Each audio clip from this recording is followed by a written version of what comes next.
Sem exagero nenhum, aparentemente a turma do STF, aquela turminha mais ditatorial, está completamente apavorada. Eles acabaram de fazer uma ameaça ao Congresso que só mostra que eles chegaram no último grau de medo, de temor e que entendem que estão começando a perder essa batalha. Mas eu vou te explicar primeiro, antes de você entender qual é essa ameaça, o STF tem várias ferramentas que eles usam para coagir e intimidar os deputados e senadores. Coloca eles em inquéritos, abre qualquer inquérito, faz busca e apreensão na casa dessas pessoas, ameaça que vai colocar a família deles em inquérito.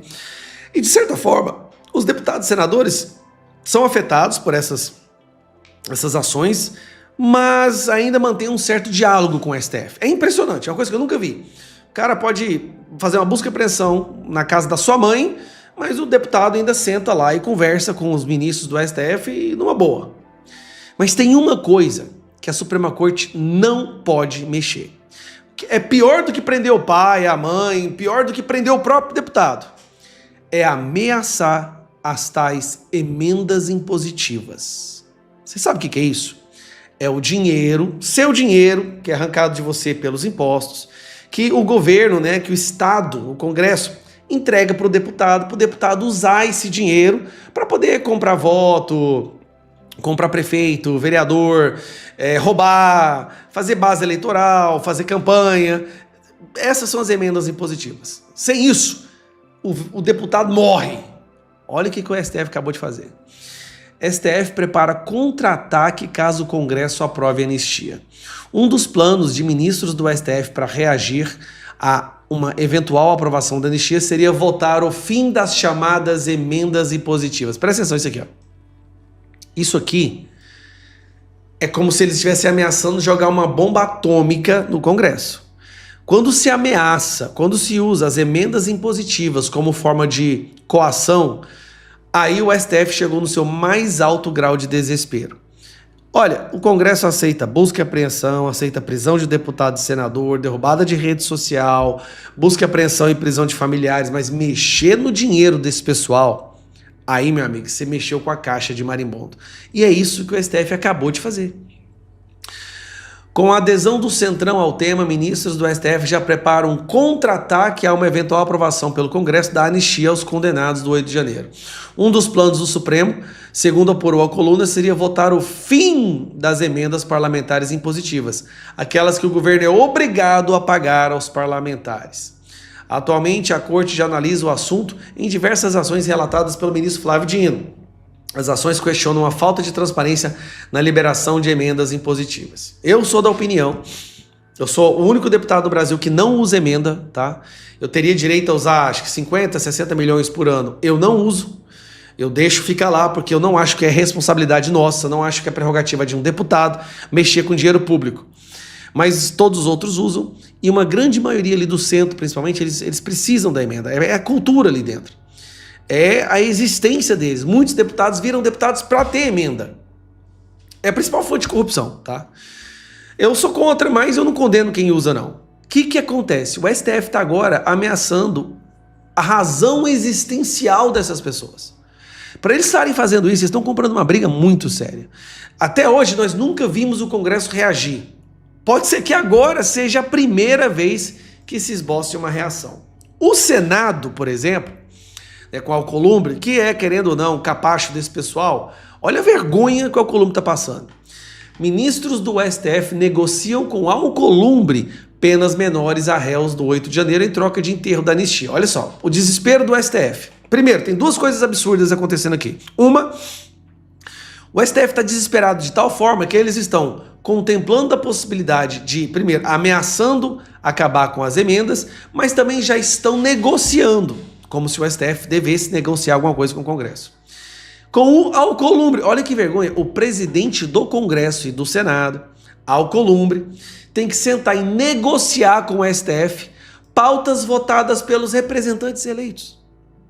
O STF tá tipo assim, ó, se for pro Bolsonaro a gente vai ter problema, mas a anistia para esses aqui a gente deixa. Não, é a anistia total, geral e restrita para todos. Não é diminuição de pena para fazer com que essas pessoas que estão ainda fugidas lá na Argentina, nos Estados Unidos, no Paraguai, sejam presas. Ou as pessoas que foram presas recentemente continuam presas.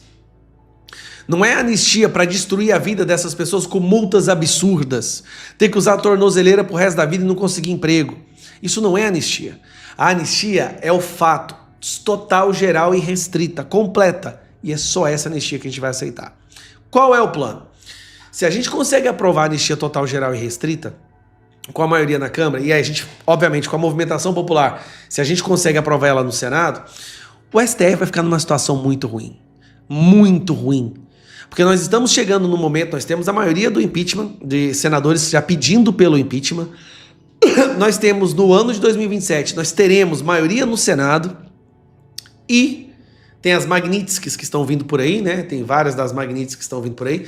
E tem uma possível CPMI da Vaza Toga, que nós já temos quase 140 assinaturas e ela acontece quer o Alcolumbre queira ou não. Então, não é hora de desistir.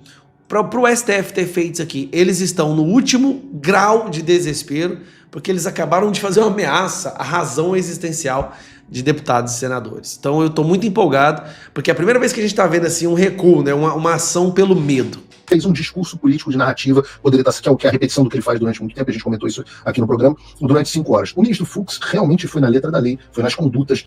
Agora, eu reparei também que uma das coisas que o ministro Fux chamou a atenção e para a qual eu nunca havia me atentado e vi pouca gente comentar sobre isso, é que eles fazem acusações de conduta do presidente Bolsonaro que teriam começado, se eu não me engano, desde 2021 e enquadram e julgam essas condutas de acordo com uma nova lei que foi aprovada em 2022. E eu falei, pô, nunca tinha parado para pensar nisso, né? Porque a mudança da Lei de Segurança Nacional acontece em 2022, mas eles julgam as condutas do presidente Bolsonaro, de toda essa suposta organização criminosa, anteriores, em 2021. Eu nunca tinha, de novo, não sou doutor, mas eu nunca tinha visto a lei retroagir para julgar condutas anteriores. Paulo, isso é um negócio que você aprende muito tarde na faculdade de Direito. Acho que você aprende logo no segundo período, na primeira aula de Direito Penal. O princípio corolário do direito penal, não só brasileiro, mas ocidental, de forma geral, é igual nos Estados Unidos, na França, no Reino Unido, é o princípio da legalidade. O princípio da legalidade no direito penal diz que não há crime sem prévia previsão legal, ou seja, tem de haver uma lei definindo a conduta, tipificando, e não há pena sem prévia cominação legal. Ou seja, não basta que exista a lei, há de existir, ao tempo do cometimento do ato delituoso, uma pena aplicada àquela conduta. Por isso mesmo, no direito penal, existe um outro princípio que diz que a lei não poderá retroagir em desfavor do réu. A única hipótese em que a lei penal pode retroagir é quando é para beneficiar o réu. Então, o que a gente vê é que o voto do ministro Luiz Fux é o voto de um juiz que está preocupado com a lei, preocupado com a Constituição que eles juraram defender no Supremo Tribunal Federal. Os outros votos já parecem mais votos de opiniões pessoais, de militância política, já não se parecem nem um pouco com os ensinamentos que nós aprendemos nas salas de direito. Eu achei isso muito interessante. Estava acompanhando inclusive o voto da Carmen Lúcifer agora. De um modo geral, o voto do Flávio Dino teve 1h30, foi basicamente um discurso político. O voto do Alexandre de Moraes, eu não vi nenhum apelo à lei, nenhum apelo a grandes juristas, nenhum apelo à jurisprudência, nada disso. Fez um discurso político de narrativa, poderia estar, que é a repetição do que ele faz durante muito tempo, a gente comentou isso aqui no programa, durante 5 horas. O ministro Fux realmente foi na letra da lei, foi nas condutas, ele foi verificando que cada prova, inclusive provas adulteradas, ele menciona provas adulteradas e menciona provas inventadas pela Procuradoria-Geral da República, dizendo, está dizendo aqui no inquérito policial que foram feitas tantas impressões de página, mas no final das contas, quando vai no inquérito policial, não foram feitas tantas impressões de página. Não é isso que diz o inquérito. É uma diferença muito grande entre política, e não importa o que você pensa, não importa o lado que você esteja, mas, sem dúvida nenhuma, alguém que assiste olha a diferença entre um discurso político, que é a minha esfera, né, para um voto jurídico, que é mais a sua esfera, a esfera da doutora, e por aí vai. Sim, Como o ministro Fux também levantou, o papel do juiz não é fazer juízo político. O papel do juiz, e eu vejo que hoje muitos magistrados se esqueceram disso, isso é um problema global, a gente pode até falar sobre isso depois, mas é um problema global, não restrito ao Brasil, é que os juízes eles querem interpretar a lei de acordo com as suas próprias convicções. Então, você acha que ocorreu um golpe de Estado, você acha que ocorreu uma tentativa de abolição violenta do Estado democrático de direito, e aí você tenta incluir e encaixar com alguma gambiarra a conduta das pessoas ao tipo penal previsto na legislação. Agora, o papel do juiz não é esse, o papel do juiz é ler a lei e aplicar a lei. Na doutrina americana, o máximo que você pode fazer, na doutrina do originalismo, não é buscar qual era o intento original daquela legislação. Nunca, jamais, em nenhuma circunstância, deve um juiz colocar as suas convicções pessoais, os seus achismos na legislação, porque assim o tribunal se torna um tribunal político e não uma corte constitucional. Inclusive, o ministro Fux abriu o voto dele falando sobre isso, né? O Supremo não pode ser uma corte política, há de ser uma corte constitucional. O que vai acontecer agora? Bolsonaro pode ser preso imediatamente? Não pode? Tem recurso? Não tem recurso? Qual recurso? Quanto tempo demora até o recurso? Quanto tempo eles têm para julgar? Enfim. As penas foram justas? 27 anos e 3 meses? Sobre as penas a gente vai fazer um vídeo específico ainda hoje, mas vamos conversar sobre os próximos passos. Eu sou André Marcílio, advogado, professor de Direito Constitucional.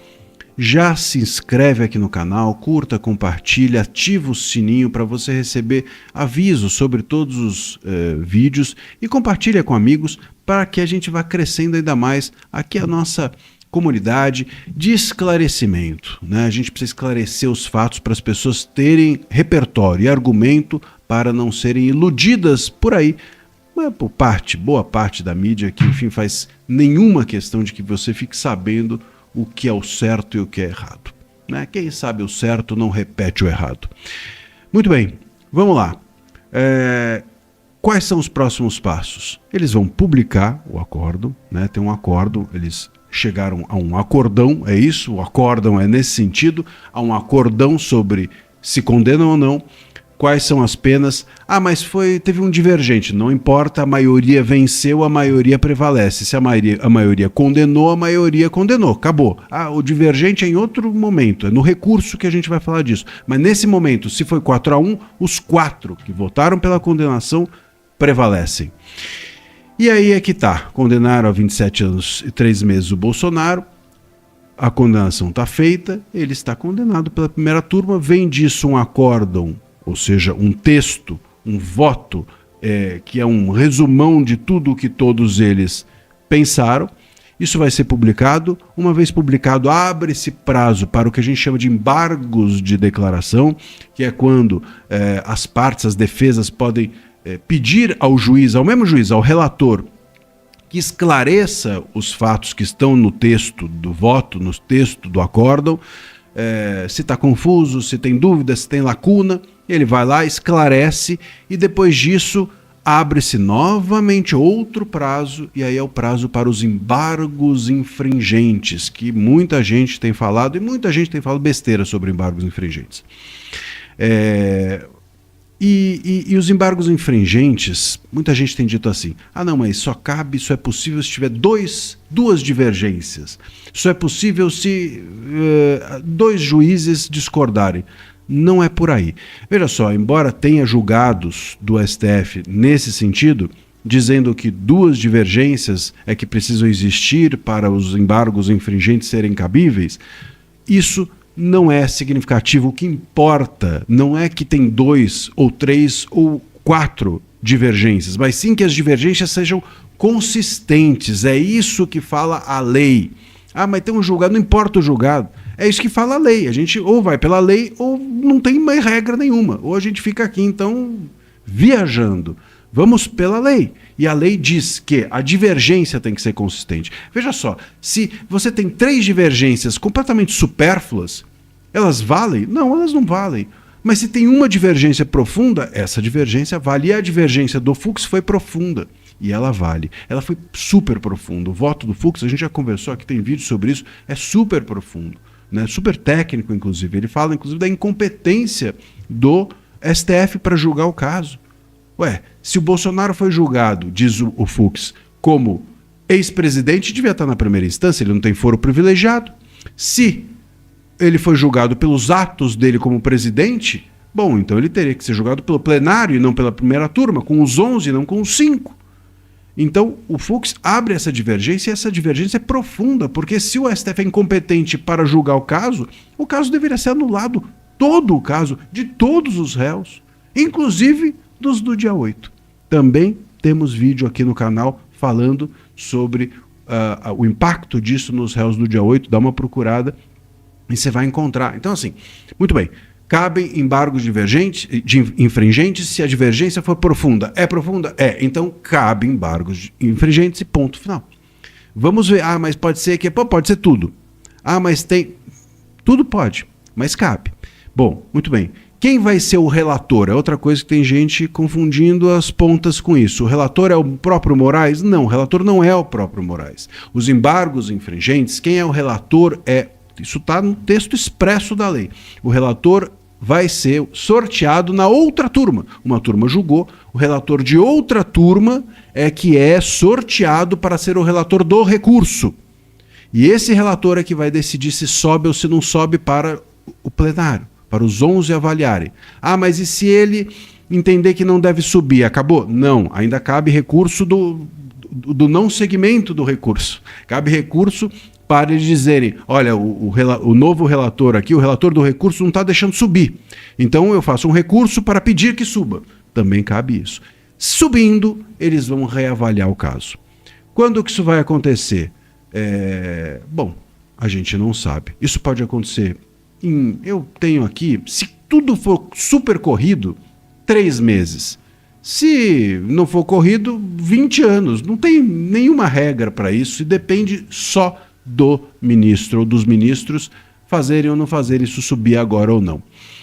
Eu até acho, e essa é a minha expectativa, que eles vão segurar esse recurso. Eles vão segurar esses embargos infringentes, deixar o Bolsonaro preso, como já está em prisão domiciliar, segurar esse recurso dos embargos infringentes para que o plenário não avalie e deixar isso para depois das eleições. Se as eleições forem vencidas pelo candidato do STF ou pelos candidatos do STF, talvez num recurso eles aliviem a barra do Bolsonaro um pouco ou tentem negociar isso para que a anistia não precise seguir adiante. Eu acho que é por aí. Mas pode ser que não. Pode ser que eles simplesmente julguem os embargos infringentes rapidamente, em 2, 3 meses. Se for em 2, 3 meses, esse ano não dá tempo, cairia para o ano que vem, voltariam em março, apenas depois do recesso. Mas enfim, é disso. Ou no final desse ano, ou no início do ano que vem. Se correrem, é esse o tempo. E aí, depois dos embargos infringentes, depois de solucionado, isso não cabe mais recurso. E aí, transita em julgado. E aí, transitou em julgado, o Bolsonaro começa a cumprir pena.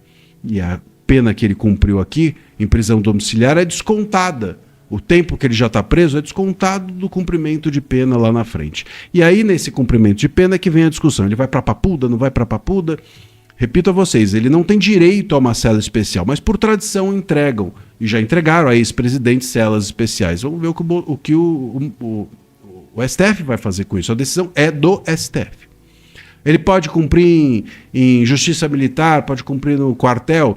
O STF é que tem o direito de decidir. Essa decisão não é da justiça militar, essa decisão não é do Bolsonaro, essa decisão é do STF. Vamos aguardar e ver como é que isso se desenvolverá. Repito a vocês, se correrem, pode acontecer no final desse ano já de tudo ser solucionado.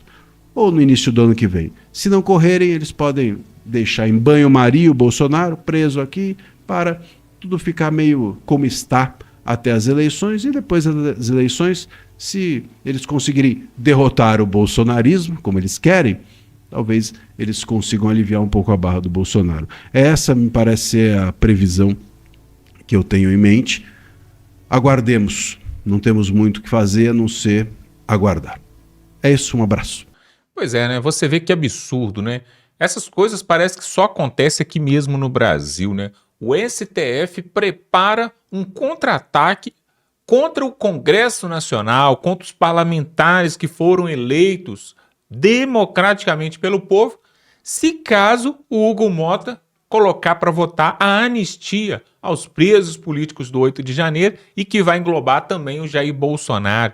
Pessoal, que país que nós vivemos, que mundo que nós vivemos, quando um poder vai para cima do outro e não deixa o outro agir, não deixa o outro trabalhar. Onde que está aquela cláusula na Constituição que fala que os três poderes, eles são harmônicos, porém independentes? Eles não trabalham dependendo um do outro, mas eles são harmônicos, né? Eles têm os poderes, por isso que fala três poderes, ou seja, cada um tem um poder, tem uma parcela de poder.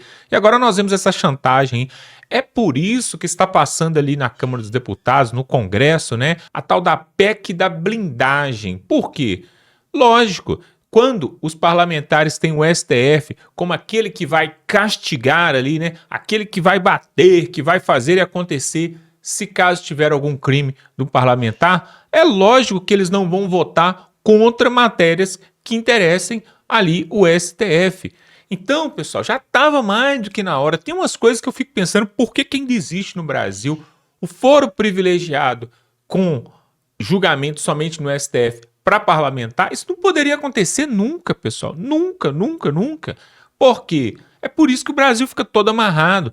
Agora, essa questão da anistia, o Hugo Mota já falou, não, vai passar e pronto, inclusive já foi aprovado em caráter de urgência, nós temos essa boa notícia para trazer aqui, e aí não adianta, o Lula pode espernear, os ministros podem espernear, mas não tem jeito, os parlamentares de direita e o Brasil só vai dar sossego ali para o Hugo Mota quando ele colocar esse pedido de anistia para ser pautado. Agora, eu quero deixar bem claro uma coisa, pessoal, agora vocês podem achar assim, então agora tá tudo certo, já vencemos, né? Então vai passar ali, o Bolsonaro vai estar ali, vai concorrer em 2026 e volta Bolsonaro. Não é bem assim, pessoal. Sabe por quê? Presta atenção. Eles são um pouco mais inteligentes do que isso. É lógico que eles vão querer passar um projeto ali na Câmara dos Deputados e depois vai para o Senado. E o Senado vai tentar corrigir o texto para depois voltar para a Câmara. Eles vão tentar passar algo que não abrange o Bolsonaro, pessoal. O golpe está aqui, ó. Se vocês ainda não perceberam, o Hugo Mota está assim, ó, culiadinho com o sistema, com o Lula, com os ministros. Então, pessoal, eles vão até aceitar passar a anistia. E aí passa a anistia, aí vai ficar aquele lenga-lenga. Vota a comissão, tem texto, e aí os deputados vão lá e fazem discurso e tal, e aí votou. Aí aprovou, aí vai lá pro Senado, aí fica mais um mês esse lenga-lenga e tal. Só que aí eles vão recusar algumas coisas. Isso aqui não, isso aqui não, isso aqui não. Volta esse texto para a Câmara dos Deputados e aí sabe-se lá o que pode acontecer. Enquanto isso, o tempo do processo ali para terminar para o STF promulgar a prisão de Jair Bolsonaro já está correndo. Os analistas, os juristas estão falando que após a condenação de Bolsonaro que aconteceu na semana passada, eles estimam um prazo de aproximadamente 2 meses para o Supremo Tribunal expedir ali a sentença e o mandado de prisão. Ou seja, estou pensando aqui que eles podem, o Hugo Mota pode estar ganhando tempo, vai ficar ganhando tempo enrolando esse processo aí de anistia, depois vai até votar na Câmara, mas vai para o Senado, volta para a Câmara e tal. E o Lula já falou que se for para a mesa dele, para ele poder assinar, ele não vai assinar, vai voltar para o Congresso, ou seja, vai ser um lenga-lenga danado. Esse negócio vai arrastar até o final do ano, pessoal. Sendo bem realista e honesto com vocês que estão aqui nos assistindo, vai arrastar até o final do ano, enquanto isso, o Supremo dá um jeito de promulgar ali a prisão de Jair Bolsonaro. É só isso, pessoal. Não tem nada de novo. Eu estou passando aqui para vocês a verdade.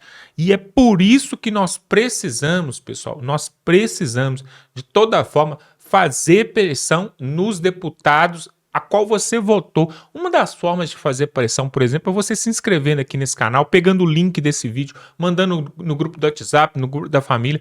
Vamos espalhar para todo mundo. Sabe por quê? Porque eles precisam entender que o povo acordou, que o povo não é mais aquele povo trouxa lá de trás que acreditou que o Lula poderia trazer picanha, ou então lá atrás que o Lula falou que ia tirar o povo da pobreza. Pessoal, Nós precisamos agora, mais do que nunca, fortalecer os canais de direita e divulgar esse tipo de conteúdo para que essa anistia possa passar, mas de forma ampla e irrestrita. Não uma anistia paraguaia, como assim se diz, né? Meia boca, para poder justamente enrolar o povo brasileiro mais uma vez. Nós vamos ficando por aqui. Se você gosta desse conteúdo, se inscreva, dá um like e tamo junto.